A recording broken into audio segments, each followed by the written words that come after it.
જો સમજણ ના પડતી બાપુનો અહીંયા પગે ના હોય ભાઈ. અને આનો જવાબ 5 દી પછી મળી જશે કદાચ. બોલતો હોય એ મારું 100% જ હોય, 80-20 ના હોય. પણ આયા છો, હું એવું નથી કહેતા આપણે સંસારમાં છીએ, પરિવારનું ગુજરાન કરવું, સાધુ સંતોનું સન્માન કરવું, વડીલોનો આદર રાખવો. આપણે ઘણાને આપણે કહેવી, ઘરે મા બાપ હોય ને તો આપણને રોકતા હોય કે ભાઈ તું આ ના કરીશ ને, તો આપણે એના પર સામે વડકા કરવી કે તમને આમાં કંઈ ખબર ના પડે એમ. તમને ખબર છે શું છે?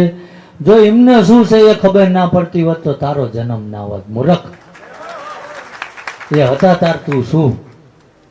એટલે હું તો બધાને એ કહું કે ના સમજણ પડતી હોય તો અહીંયા કદાચ મૌન રહેવું, ગમે એ આવડે એ ઉપણવા ના માંડવું ભાઈ. જે કંઈ થતું હોય ને એ પરમાત્માની લીલા જ હોય, અને એ પરમાત્મા કદાચ સારું જ કરાવતો હોય. સમજાય? એમ આજ આ સરસ આયોજન કર્યું છે, કેવી રીતના થયું છે. અત્યારે ફરીથી ને બોલીને જઉં છું કે કેટલી વીએ હોવા થઈ છે ને એ આ ઘરધણી જાણે છે. સાચું ખોટું ભાઈ? હા એમ. નકરો મંડપ બાંધ્યો હોય લીલા લેર ના સમજવા, અને હું તો પગ મૂકું એટલે બધું જાણી લો. પણ એને એવું કીધું, એના મન એવું કહેતું, એનું વર્ષો જૂનું સપનું હતું કે મારા ગામના આંગણે બજરંગદાસ બાપાની મઢી હોય. સાચું ખોટું ભાઈ? અને આ ભાઈ ને નહીં, આ જે દાદા રહ્યા ને એમનું સપનું હતું, આ ભાઈનું નહીં. કારણ કે હું જે ભાળતો હોય એ 80-20 ના હોય. અને જો આટલું બધે લગીને હાલી ગયો છું તો આગળ શું થવાનું હોય એ ભાળતો જ હોય. પણ જો આગળ એનો માર્ગ જોતો હોય તો મારા દરવાજા ખુલ્લા છે.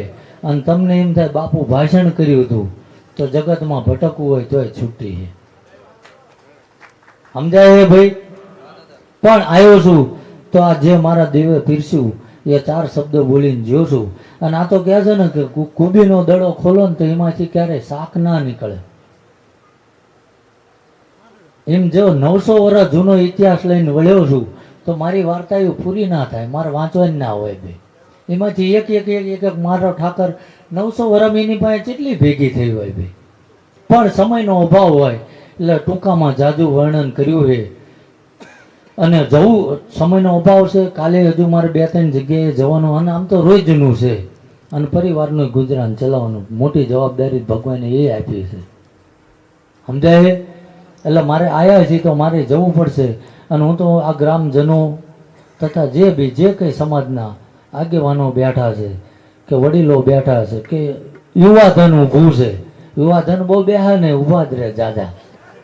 હા, યુવાધન ઊભું છે. હું તો બધાનો હૃદયપૂર્વક આદર કરું છું. અને આ બજરંગદાસ બાપાનું આવું સત્કાર્ય થયું, અને આ ગામમાં બધાને હું તો કહું ભગવાન જે કદાચ રસ્તો ભટક્યો હોય એના બજરંગદાસ બાપા પ્રેરણા કરે, સારા માર્ગ મળે, સારો ગુરુ મળે, સારું એવું ધર્મનું કેન્દ્ર મળે કે જ્યાં જઈને એ પોતાની વ્યાધિ ઠલવી શકે, કોઈ એવો સત્યો માણા મળી જાય કે એનું આ જીવતર તરી જાય. એવી બજરંગદાસ બાપાના ચરણોમાં હું વંદન કરીને જઉં છું. અને હવે જઉં છું એટલે મને પાછો જય બોલાવવામાં વધુ રસ ભાઈ. આમ જમા થાય. શરૂઆત હું કરું છું હું જ હોય ને ભાઈ. એમ એટલે આપણે જતા પહેલા પછી દીકભાઈ એક સમયનો અભાવ છે એટલે સાંભળવા નહીં રહું. અને થોડોક રાઉન્ડ લેવો હોય 20-20 તો બેસી જજો, 5-10 મિનિટ બેહું. હા, પણ ભાઈ મારે રાત ટૂંકીને વે જાજા છે એટલે 2 હાથ ઊંચા કરીને આપણે જય બોલાવવાની છે. અને પછી જે કે આ કલાકાર ના કહેવાય, આમ તો જાચો સમાજ જ બેઠો છે. સમજાય ને? પણ જેને જેવો ભાવ હતો અને બજરંગદાસ બાપાની પ્રેરણા થઈ હોય, આ ગામનું આમંત્રણને માન દઈને પોતપોતાને જે આવડે છે એ પીરસવા આવ્યા છે. કારણ કે હું ક્યારેય કોઈ કલાકાર નથી કહેતો. કલાકાર તો આ તો બધા આપણે ઘડી નાખ્યા, બિચારા ગાતા હોય ને કલાકાર કેવી છે. બાકી હું તો કહું છું કોકનું હમું હાલતું હોય ને એનું કરી નાખે ને એને કલાકાર કહેવાય. આમને બિચારા નહીં, આમને હોળીનું નાળિયેર બનાવે એ તો કલા પીરસે છે, કલાકાર ના કહેવાય.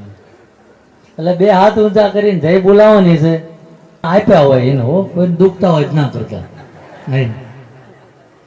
બોલો સુરપુરા દાદાની ગુણદેવી માત કી દ્વારકાધીશની સોમનાથ મહાદેવની હનુમાનજી મહારાજની મોગલ માતની બજરંગદાસ બાપ